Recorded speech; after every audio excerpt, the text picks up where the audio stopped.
Yo'q, rostdan ham ayollarimiz, qizlarimizning huquqi erkaklardan chanon ham baland.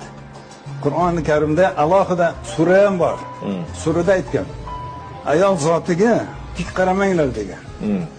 Tushunarlimi? Ular shunchalik mo'tabarki degan. Alloh taolaning erkatayi bandasi degan. Ularning maqomi yer yuzida hayoti davomida qo'lni sovuq suv urmasdan oynani oldida parfumeriya gallanteriya bo'lib xuddi kakkitechki raisga o'tsin degan oyat bor. Buni aytishmaydi, bekitib qo'ygan hamma.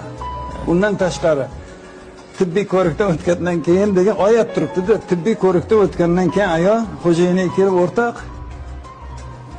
bilasizmi bu? Mana oyatda yozib qo'yibdi.